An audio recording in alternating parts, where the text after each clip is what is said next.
Ikinagulat ng karamihan nang mapasali ang Bea Dom sa listahan ng hiwalayan ng mga artista. Sa pagbukas ng taong 2024, ang isa sa pinaka-aabangan na kasal ngayong taon ay hindi na raw matutuloy. Nagsimula ang pagdududa ng mga netizens nang hindi na sinusuot ni Bea Alonzo ang milyones na engagement ring na bigay ni Dominic Roque. Napansin rin sa mga mapamatsyag na mata ng mga netizens na hindi na nagla-like ng post ang bawat isa sa mga bago nilang upload sa kanilang mga social media accounts. Napansin rin ng mga netizens ang hindi pagdalo ni Dominic Roque sa okasyon sa pamilya ni Bea Alonzo. Gayon rin si Bea sa birthday ng ina ni Dominic Roque. Nang may tanong kay Bea Alonzo kung ano na ang update sa kanilang preparasyon sa kasal, ay nagulantang ang karamihan sa kanyang sagot. Saad ni Bea ay wala pa raw silang preparasyon, kaya wala siyang masabi na kahit anumang detalye sa kanilang kasal.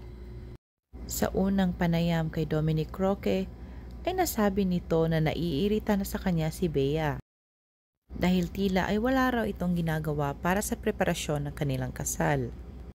Depensa naman ni Dom ay karamihan naman sa lalaki ay ganoon. Kaya napagtagpi-tagpi ng mga netizens na tila may problema sa kanilang relasyon.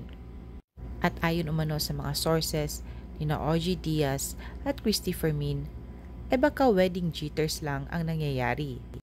May mga nagsasabi din na dahil umano sa prenuptial agreement. Issue sa pera ang isa sa itinuturo umanong dahilan ng kanilang paghihiwalay, na mas mayaman si Bea Alonzo kaysa kay Dominic Roque. Pumapangalawa ay ang pagiging high maintenance umano ni Bea, na hindi raw ito naging kontento sa naging proposal ni Dom sa kanya sa Bataan. Ayon sa source ni OG Diaz, ay patuloy pa rin si Dominic Roque sa pagsuyo kay Bea na sila ay magbalikan. Hati naman ang mga komento ng mga netizens. May mga nanghinayang at meron naman ding sumang-ayon dahil ayon sa kanila ay wala raw chemistry ang dalawa. Mas mabuti na raw na ngayon pa sila naghiwalay kaysa magaya sila kay Tom at Carla na 3 buwan matapos silang ikinasal ay agad naman itong naghiwalay. Magpas hanggang ngayon ay wala pa ring nakukuhang kumpirmasyon sa dalawang panig.